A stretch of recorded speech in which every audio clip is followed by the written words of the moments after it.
Actividad número 3 del cronograma Violencia y Sociedad por Lisa Chaparro, grado 11-2.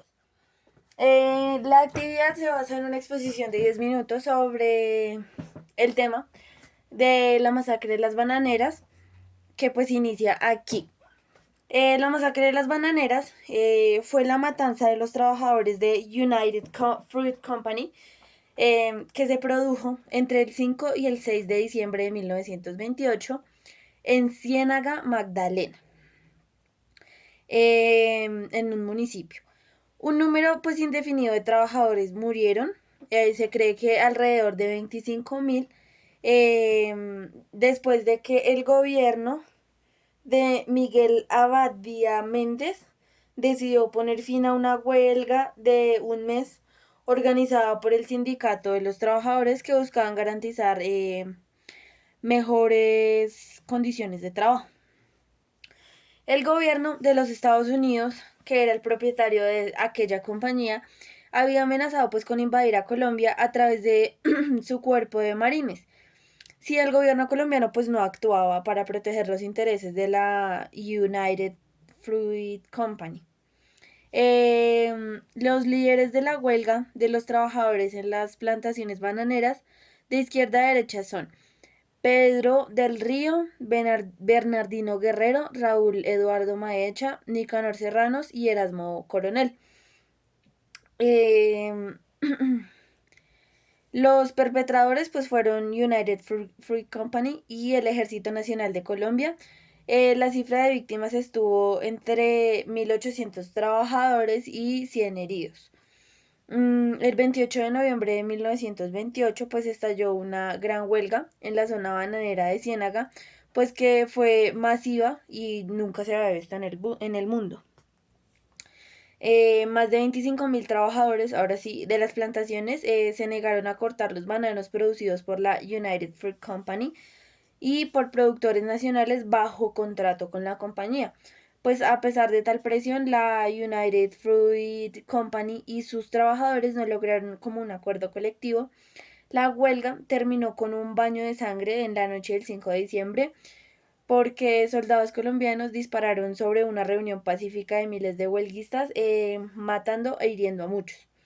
La noche ha sido grabada en la conciencia de los colombianos por los novelistas Gabriel García Márquez en su obra Cien años de soledad, que pues nació en Aracataca, Magdalena, un año antes de la huelga. Álvaro Cepeda Zamudio en su novela La Casa Grande y el dramaturgo Carlos José Reyes, quien cuenta la historia a través de los ojos de un soldado. El estímulo inicial para la exportación de banano vino de las prominentes familias de Santa Marta. Con el desarrollo de la agricultura de exportación en otros lugares del país, trataron de romper su aislamiento. La llegada de una compañía francesa pues les ayudó.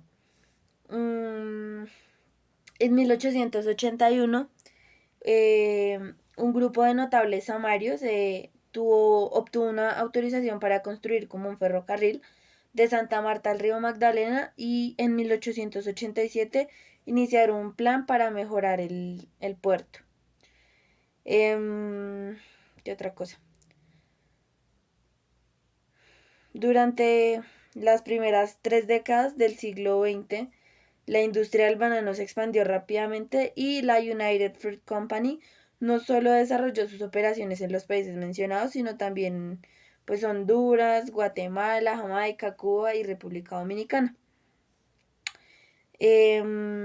Costa Rica, Panamá y Colombia también, que entre todas sumaban 12 millones de racimos.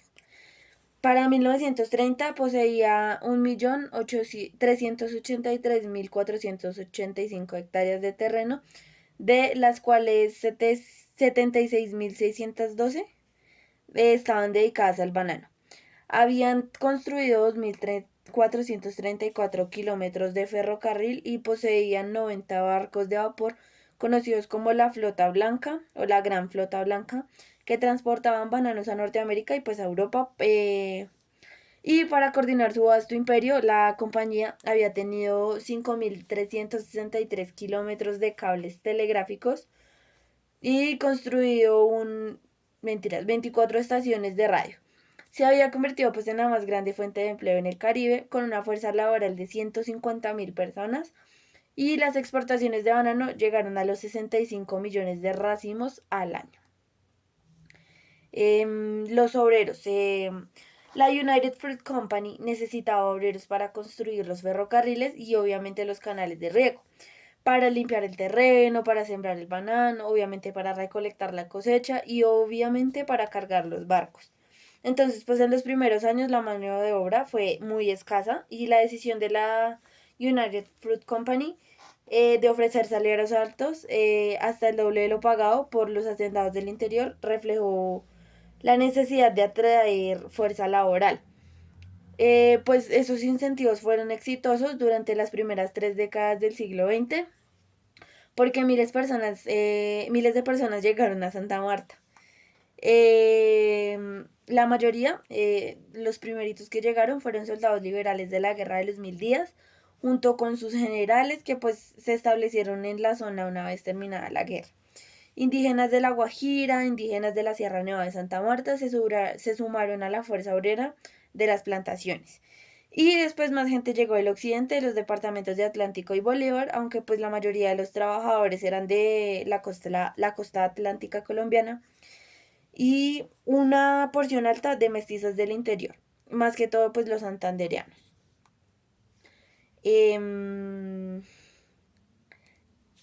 Una situación pues que se dio como extrañamente era que la United Fruit Company producía millones de bananos cada año, pero sostenía que no tenía trabajadores. Entonces, pues el sistema de contratos le sirvió a la compañía por los problemas de reclutamiento y las relaciones laborales, que se dejaron en manos de unos pocos empresarios colombianos. Es aquí donde se muestra que desde el principio de los tiempos sufrimos de la explotación de jefes bueno, un término coloquial que son jefes negreros, que solamente quieren que las personas trabajen, trabajen y trabajen y mantenerlas con un sueldo bajito, mantenerlas con horarios súper agotador, de sol a sol, y pagarles prácticamente pues una miseria.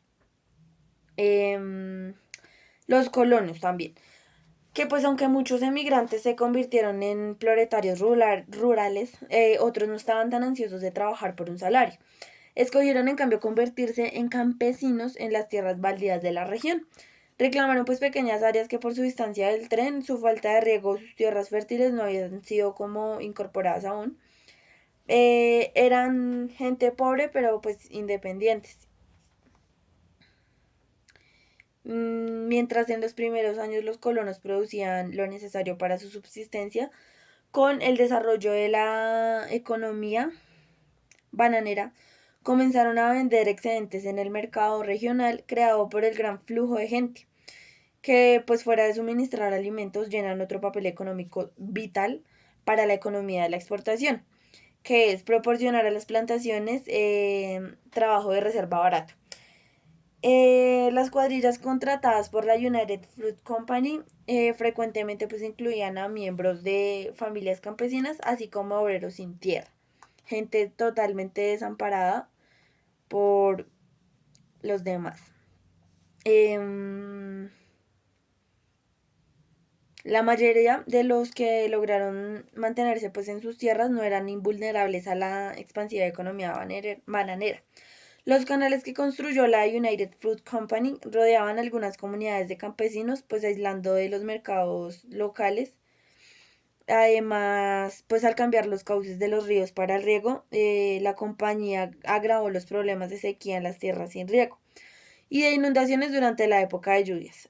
Varias colonizaciones fueron totalmente eliminadas por los canales de la compañía y el proceso de cambio pues produjo una relación cercana entre los campesinos y los trabajadores asalariados, ya que pues ambos habían llegado recientemente a la zona y algunos campesinos eran trabajadores asalariados que habían ahorrado lo suficiente pues para iniciar una ocupación, mientras algunos asalariados eran campesinos desposeídos de sus tierras.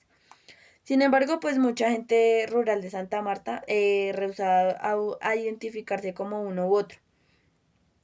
Más bien buscando incrementar su seguridad y su ingreso, adaptaron estrategias que al pasar del tiempo pues incluían ambos papeles. Los trabajadores de las bananeras muchas veces expresaron su deseo de establecerse en la zona convirtiéndose pues en trabajadores y en agricultores de las tierras baldías.